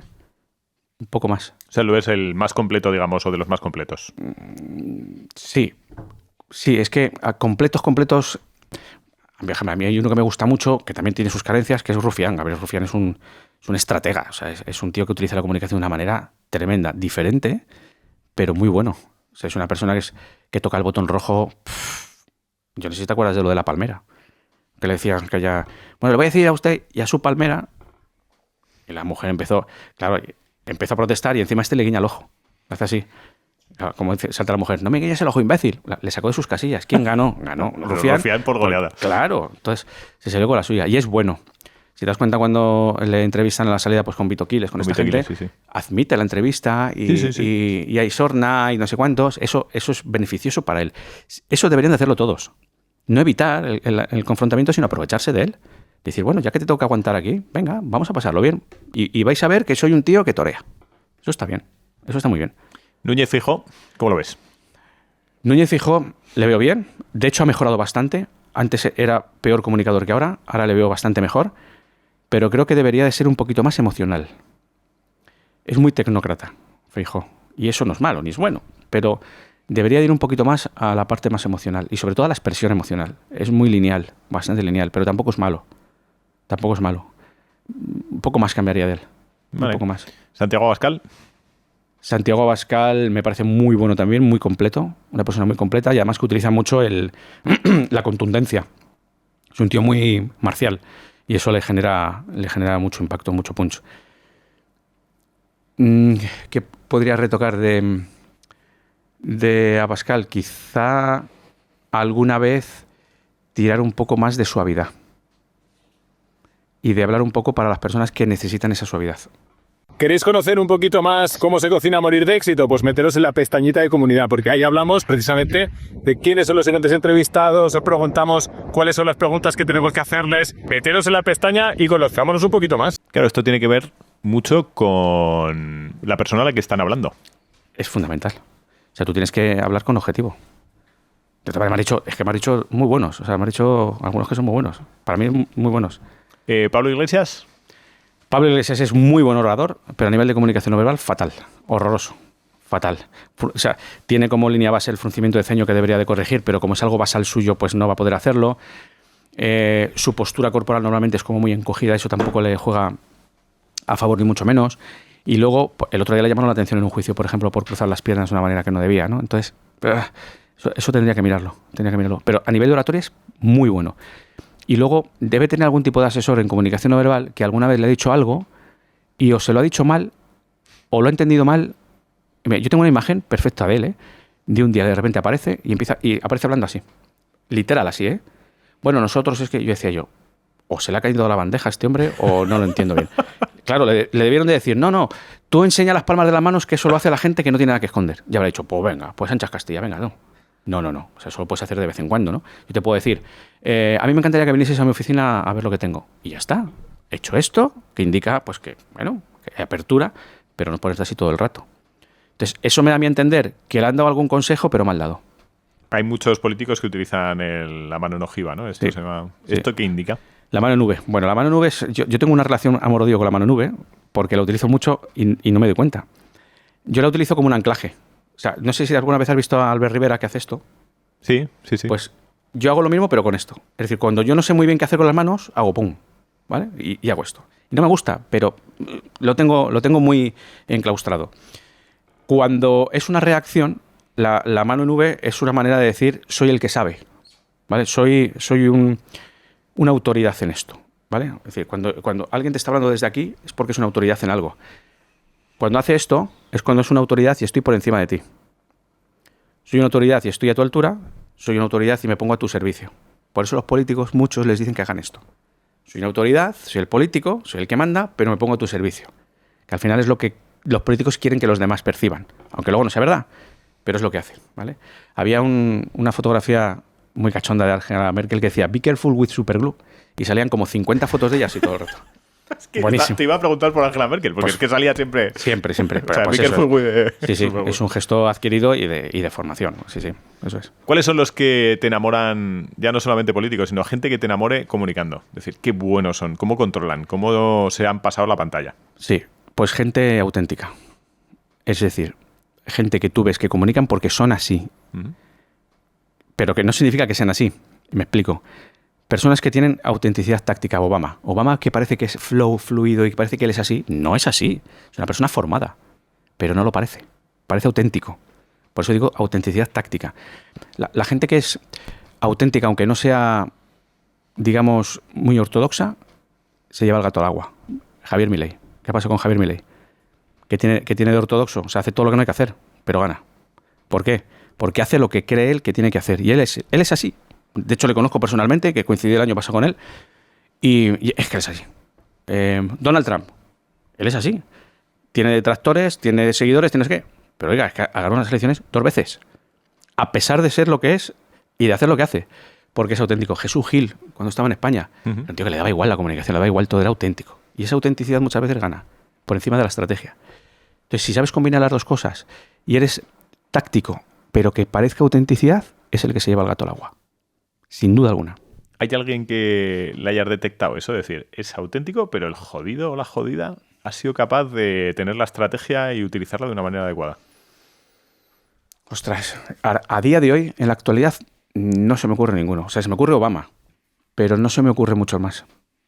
Obama tiene varias situaciones que le ves que le recriminan cosas en público y la capacidad que tiene para reorientarlo de una forma espectacular. Es buenísimo. Súper bueno. En momentos en los que hay Obama. tensión y demás. Es decir, no, dejadle hablar. Sí. Es eso. Espectáculo. Es muy bueno. O sea, ¿y qué nos zampamos entonces en redes sociales? ¿Qué es lo que evitamos el scroll?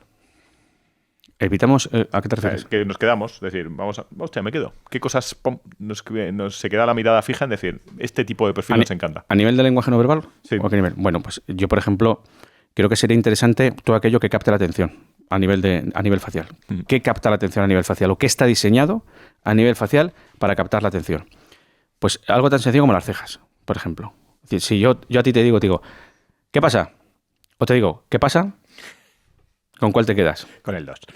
Pues eso, por ejemplo, yo lo utilizaría en redes sociales. Que, de hecho, estoy haciendo así ahora mismo un análisis y creo que no lo hago, por cierto. Bueno, pero algo sirve Bueno, este a podcast. partir de ahora me vais a ver haciendo así. Y yo haría eso. O sea, por ejemplo, si en los 3 primeros segundos quiero hacer una pregunta de ¿alguna vez te has planteado? Haría esto. ¿Alguna vez te has planteado el cómo ligar con una chica? No diría ¿alguna vez te has planteado cómo ligar con una chica? No, lo haría de esta manera, para quedar un poquito más fijo. Evidentemente tiene que ir de la mano de un buen gancho. O sea, porque si estás diciendo algo que no interesa a nadie, por muchas cejas que tengas, olvídate. Pero, bueno, y te van a subir las redes sociales, ya no sabe uno dónde apuntar. ¿Cuáles son los 4 tips para generar confianza de entrada?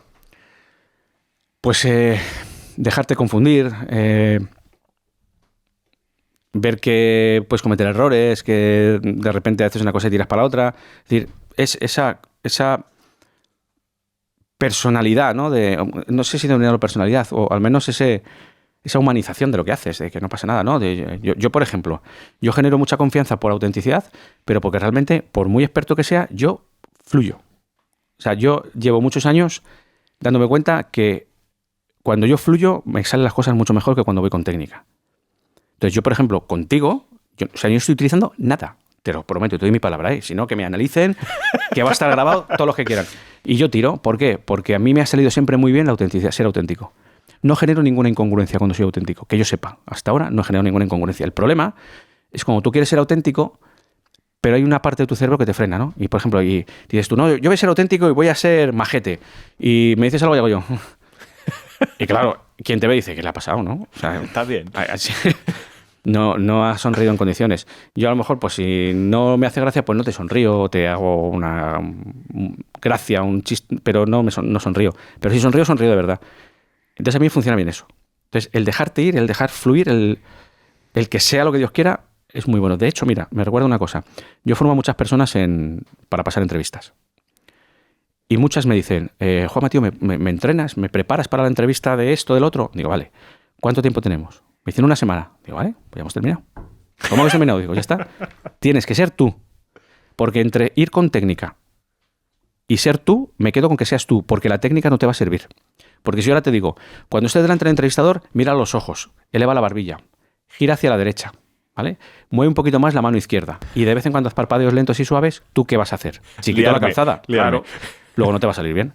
O tenemos meses para trabajar, repetir e interiorizar y que sea ya algo tuyo, algo de tu línea base prácticamente, o tira tú con lo que tengas. Entonces yo lo que sí voy a hacer va a ser observarte y ver que no tengas algo que sea muy negativo. Por ejemplo, yo tuve un caso de un chaval que tenía un pequeño tic que hacía esto. Cada 4 o 5 segundos hacía esto. Pero era un tic. Eso es un problema. Sí. Porque si tú a mí me dices, bueno, y entonces, ¿te gusta nuestra empresa? Y yo te digo, sí, me gusta mucho. Y te hago así, tú dices, coño, ¿qué ha pasado, no? O sea, esto es me gusta mucho. Entonces eso sí que deberíamos de borrarlo. Eso no se va a poder borrar, es muy difícil de borrarlo, cuando es una manía tuya. Pero si a lo mejor hay algo de tu comunicación, pues que a lo mejor das muchos golpecitos, por ejemplo, ¿no? Lo que sea, eso hay que tratar de borrarlo. Si no hay nada negativo y no tenemos tiempo, fluye. Es lo mejor que puedes hacer, ser tú. La autenticidad, esa es clave. Yo he sido muy tímido siempre.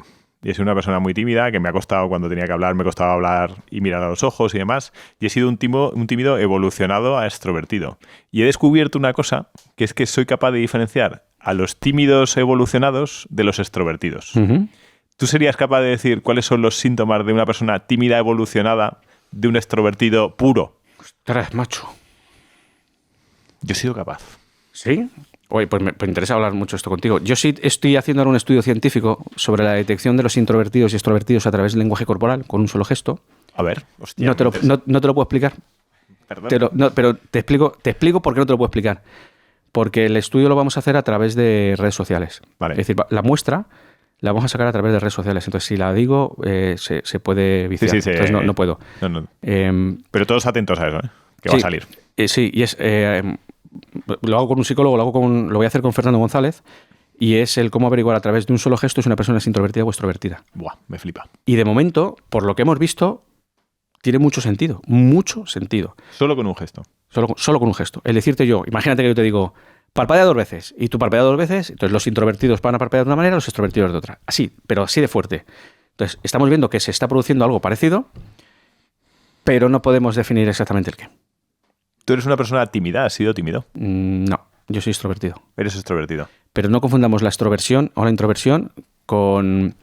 Porque muchas veces los introvertidos... Eres introvertido, pero sin embargo eres una persona que habla mucho, que se relaciona mucho, pero hay introversión. Uh-huh. ¿Vale? No tiene nada que ver. Es decir, de hecho, muchas personas, digamos, luchan contra la introversión precisamente de esta manera, ¿no? Y es normal. Entonces, no confundamos tímido con introvertido. Introvertido quizá tiene que ver más con expresar tus emociones, con decir cómo te sientes o mostrar vulnerabilidad. Por ejemplo, sí. Y tú, sin embargo, puedes ser una persona muy habladora, muy tal, y no hacer todo eso. Eso es. Pero ¿cuáles son sin ver ese gesto, cuáles son las diferencias que ves a nivel no verbal de un introvertido y un extrovertido? No las hay. O sea, científicamente probadas, espero que haya una dentro de poco. Pero más, tendría que ser un conjunto de actitudes y de conductas más de que señales no verbales. Señales no verbales como tal, quizá el contacto visual, pero tampoco puede ser definitivo porque puede ser por otras razones. No le podríamos atribuir algo muy concreto. No me atrevería a decirlo. A lo mejor, si yo creo que, o me interesa saber si eres introvertido o no, te provocaría algo, a lo mejor generaría a lo mejor escucha activa, me quedaría menos de mucho, no sé, para captar ciertas señales y tener un porcentaje, pero no me fiaría tampoco mucho. ¿Cuáles son las...? O sea, ¿es más fácil ligar para un introvertido, o sea, para un extrovertido que para un introvertido? Depende. Es que un introvertido va a meter menos la pata que el extrovertido. Entonces depende. Si el extrovertido es extrovertido, pero además tiene técnica, sabe frenar y no dejarse llevar, es más fácil para el extrovertido porque va a sufrir menos. Dicho de otro modo, va a generar menos alerta en el cerebro a un extrovertido que a un introvertido, el hecho de ligar. Va a haber menos sufrimiento. Sí, yo creo que el hecho de ligar y de enfrentarte al rechazo lo lleva peor un introvertido que un extrovertido, probablemente. Lo lleva peor, ¿no? El miedo al rechazo, porque en buena parte el ligoteo tiene que ver con la capacidad que tienes de asumir el no, ¿no? No. Es que el que liga es el que asume el no. El que liga es el que asume el no. Claro. Hace poco escuchaba a alguien decir, yo tengo un amiguete que ligaba siempre. Y decían, joder, macho, qué suerte tienes. Y dice, no, el día que tú puedas asumir que te van a decir 100 veces no y una que sí, ligarás lo mismo que yo, porque yo entraba a 100 y una me ha dicho que sí. Entonces tú has entrado a 2. Pues a ver. ¿Tú qué tal eras ligando? Yo, malísimo. Malísimo. A mí me ligaron. A mí me ligó hace 30 años mi mujer y hasta hoy. O sea que sí, malísimo. Yo tenía mi éxito porque, como te dije, yo he sido camarero hasta que me hice guardia civil y tenía mis bares de copas y mis historias. Y bueno, pues ya sabes, un chavalillo joven allí que ponía sus copas y pinchaba música, no sé qué, pues bueno. Pero vamos, yo estaba a otras cosas. Yo estaba al tema del trabajo, al estudio, no sé qué. Y me ennovié muy pronto, así que súper bien. En ese sentido, cero problemas. ¿Tú tienes claro a qué has venido a esta vida?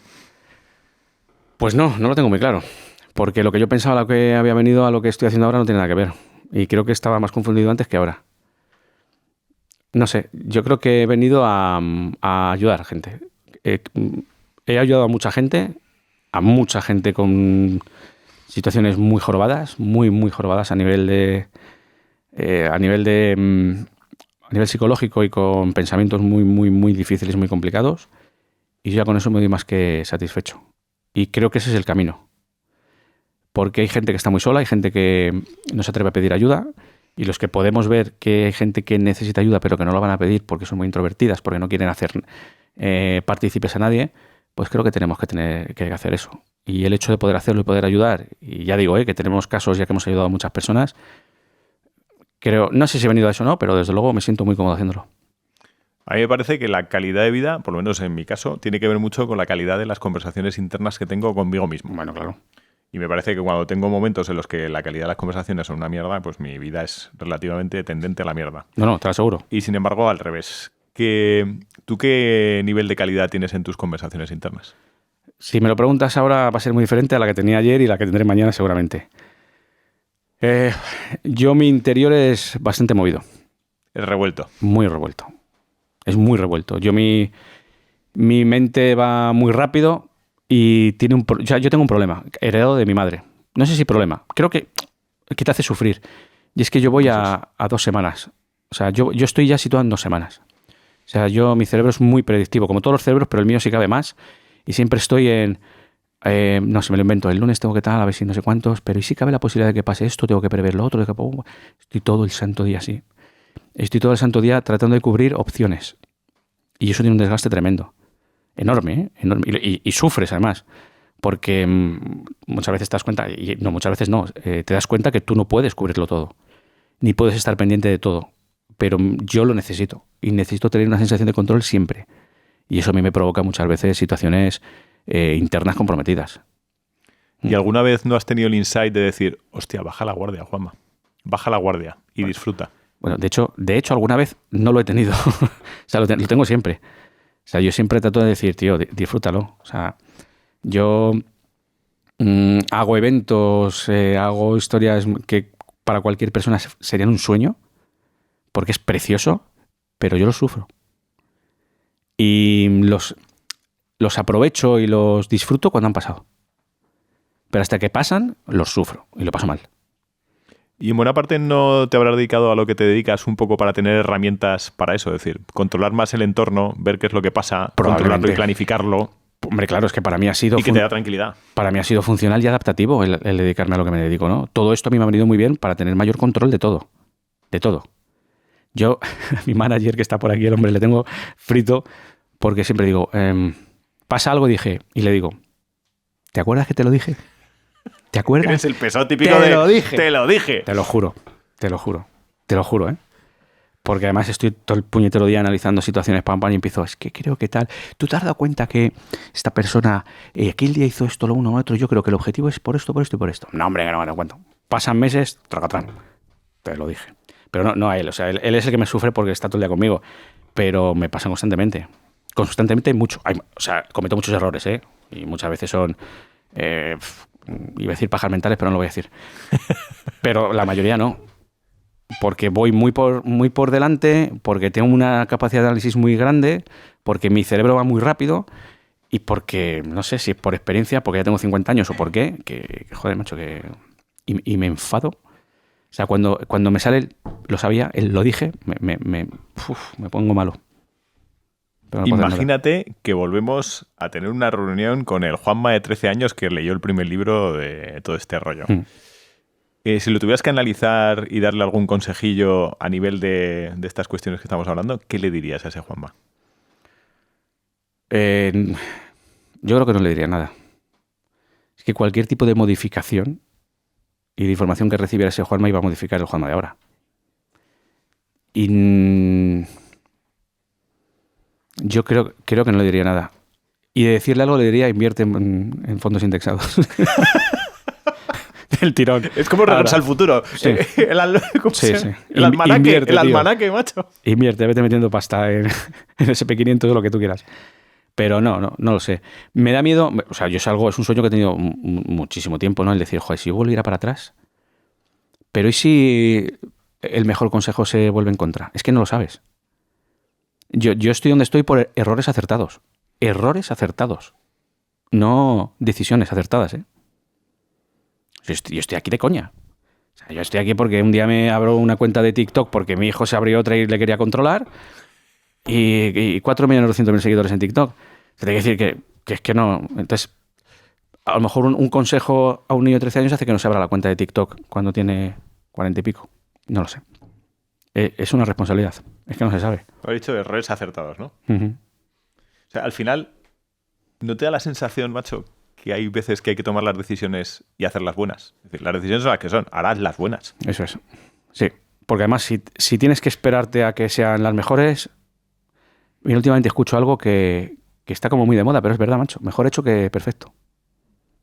Y es verdad, ¿eh? Y es algo que me debería de decir yo a mí todos los días. Mejor hecho que perfecto. Yo soy mucho a ir al perfecto, pero a veces lo quieres hacer todo tan perfecto que no lo hubieses hecho. Entonces, tienes que tratar de hacerlo bueno una vez que lo has conseguido o tienes lo que tienes, bueno, hazlo bueno en medida de lo posible. Hay personas que viven muy rayadas con el hecho de la vocación. De decir, hostia, que quiero ser de mayor. ¿Qué voy a hacer? Tú has vivido muchas vidas dentro de la tuya. Esto Sí. es como la canción de Sabina. Al final estás haciendo Sí. muchas vidas así. ¿Qué consejo le darías a una persona que está buscando su vocación y no tiene ni puta idea de qué hacer con su vida? Joder, es difícil. Porque mi hijo mayor está así ahora mismo, macho. Pues Entonces, que mire este podcast. Sí, no, lo mirará, a menudo es. Es que es difícil porque yo siempre digo que la gente tiene que hacer lo que le guste. Independientemente de si es más rentable o menos rentable. Dentro de lo que te guste, si tienes dudas, coño, pues vete a lo más rentable si quieres y puedes. Pero vete a lo que te guste. Porque tú puedes ser el mejor en algo que no es rentable, pero ser el mejor en algo que no es rentable va a ser rentable siempre. No sé si me explico. Perfectamente. Y cuando tú haces lo que te gusta, siempre es más fácil. Entonces, mi hijo decía, quiero hacer medicina. Bueno, pues si es lo que te gusta, chico, que sepas esto y esto. Pero, y si me dice que quiere hacer historia del arte, pues que haga lo que le dé la gana. Lo que pasa es que es verdad que la mayor parte de los chavales o de muchísima gente no sabe. Es que no sé lo que hacer. Pues a lo mejor se tiene que hacer un pequeño retiro de un par de días y hablar consigo mismo de una manera contundente y no mentirse a sí mismo, porque muchas veces nos mentimos a nosotros mismos para ver qué es lo que quiero o hacia dónde quiero tirar. Pero no es fácil. Cuando uno no lo sabe, no es fácil en absoluto. Leía un estudio de Stanford que decía que el 70 y tantos % de la gente que está en las empresas vive en una zona gris. Es decir, que está en languishing, se dice en inglés. Uh-huh. Es una situación en la que dice, bueno, ni fu ni fa. Estoy a gusto y tal, pero no es lo que me representa como persona, pero tengo una pasta, tengo una serie de costes que tengo que cubrir Uh-huh. y vivo en esa zona gris, bueno, más o menos. Sí. ¿Tú vives en una zona gris? No, ahora no. Yo he vivido mucho en zona gris. ¿Tú has sentido vivir en zona gris alguna Claro, vez? yo era funcionario. O sea, yo dar el paso a emprender ahora para mí ha sido, imagínate, una locura. Porque tenía apoyo de mi manager que me ha ayudado y me ha abierto los ojos. Y si no es por él no lo hubiese hecho. Y es algo que, vamos, podría agradecerle en la vida. Pero sí, y es que, mira, hay un sesgo cognitivo que se llama el sesgo de status quo. Y eso es que, virgencita, que me quede como estoy. O sea, mejor vale malo conocido que bueno por conocer. Es así, como funciona nuestro cerebro. Y salir de la zona de confort, pues al final no es fácil. No es nada fácil. Por eso estamos en zonas grises. Porque para nuestro cerebro es fácil, es sencillo. Bueno, lo que decías, 0,2 versus 1,7, ¿no? Eso es clavado. Entonces nosotros estamos en 0,2. Y estamos tranquilitos y estamos a gustito. Entonces en el momento que te quieres ir a 1,7, el cerebro te dice, ¿has visto esto? ¿Has visto lo otro? Entonces te saboteas a ti mismo. Lo que pasa es que luego pues siempre hay un diablillo rojo aquí, en este caso era mi manager, decía, haz esto, el otro, Y es verdad. Y bendito el día en que lo hice. Hostia, esto es súper interesante porque al final para romper esa fuerza de la gravedad para buscar el 1,7 necesitas combustible. Sí.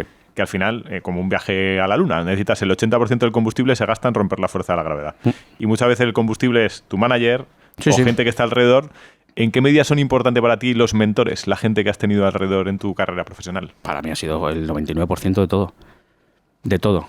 Porque te quitan miedos, porque te quitan incertidumbres, porque están a tu lado, porque te apoyan, porque aprendes, porque enseñas.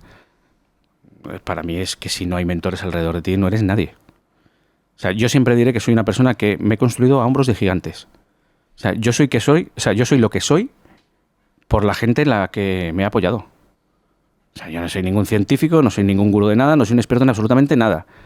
Pero he estado a hombros de gigantes con los que he aprendido mucho, con los que he podido cabalgar muchísimo y al final he podido, pues por lo menos tener la experiencia de muchísimas cosas gracias a estas personas. Ojo, recordatorio, todos los domingos a las 4 de la tarde tenemos una nueva entrevista de Morir de Éxito, con historias sorprendentes del éxito, con gente que ha encontrado su propósito a través de planes de acción y medidas reales. Nada de cuentos, no te lo pierdas. ¿Eres maniático con objetos? ¿Tienes algún objeto que signifique algo para ti o represente algo vital?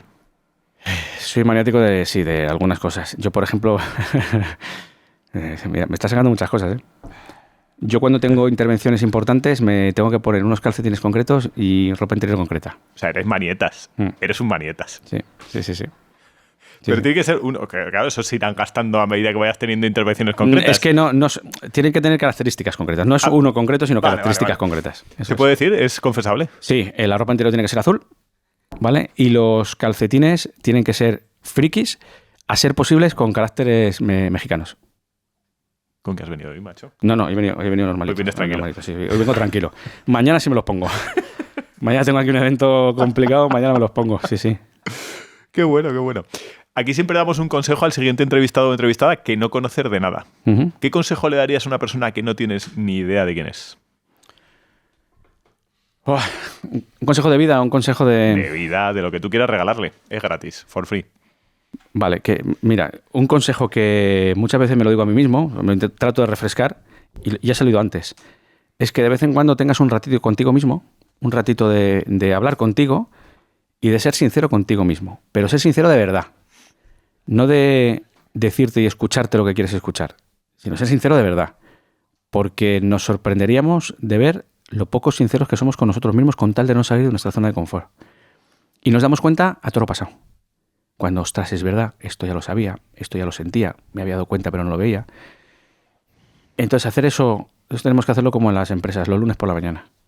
Hacer una pequeña reunión contigo mismo de 20 minutitos, no sé, llámalo como quieras, meditar, llámalo pensar, tómate un café solo en una terraza contigo y hablarte y pensar y qué es lo que quiero, dónde estoy y hacia dónde voy. Deberíamos hacerlo un poquito más. Pero con sinceridad, ¿eh? Y algunas veces duele.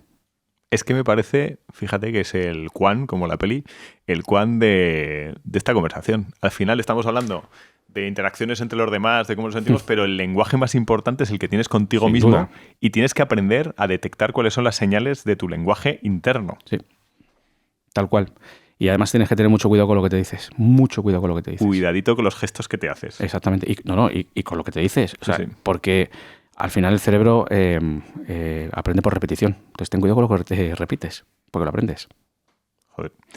Me he quedado con unas cuantas ideas que te quiero repetir, que me has dicho que me han encantado. Una, la primera. La reacción no está controlada, la respuesta sí. Uh-huh. Esa me ha encantado. Mi vida son errores acertados. Me ha encantado. Y me he construido a hombros de gigantes. Uh-huh. Me ha encantado. Yo soy muy de ejercer la gratitud, por lo tanto, te doy las gracias por haber venido al podcast Morir de Éxito. Estamos súper encantados de que estés. Igualmente. Pero ¿a quién le debes más gratitud en tu vida? Sobre todo a mi madre. Creo que a día de hoy ha sido la persona que más en mi orejita ha estado diciéndome cosas y orientándome y diciéndome ten cuidado con esto, hazle caso al otro, tira para adelante, tira para atrás. Ha sido una verdadera consejera en lo bueno y en lo malo, donde siempre ha estado ahí, donde además siempre ha estado en un tercer, cuarto plano, sin querer protagonismo de absolutamente nada. Y ahora que nos falta mi padre, pues estamos todavía mucho más unidos, ¿no? Por desgracia, pues yo soy hijo único y solamente nos tenemos el uno al otro. Y es alguien que me ha empujado siempre a hacer lo correcto. No hacer lo que ella pensara que fuera lo correcto, sino me ha empujado a que yo me diera cuenta que era lo correcto para mí. Y eso es algo que tengo que agradecer y agradecer siempre. ¿Qué te ha imprimido en tu personalidad tu madre y qué te ha imprimido tu padre? Mi padre me ha metido la obsesión por la puntualidad, que para mí es horroroso. Es horroroso, pero me gusta. Y mi madre siempre me ha dicho que haga lo que haga, siempre trate de hacerlo desde la bondad, sobre todo de ser buenas personas. Siempre me dijo, el día que te mueras, que te recuerden de verdad por haber sido una buena persona, no por otra cosa. Y es algo que me llevo muy presente, pero algo más a nivel de personalidad que me ha inculcado mi madre, yo creo que es algo genético, lo hemos hablado antes, es la maldición de estar siempre por delante de las cosas que tienen que pasar, que para mí es una maldición, ¿eh? O sea, muchas cosas muchas veces te vienen muy bien, pero estás sufriendo cosas que a lo mejor luego no ocurren. Juanma García, gracias por venir a Morir de Éxito. Que Un sepas placer. que esta es tu casa. Muchísimas gracias. Gracias a ti.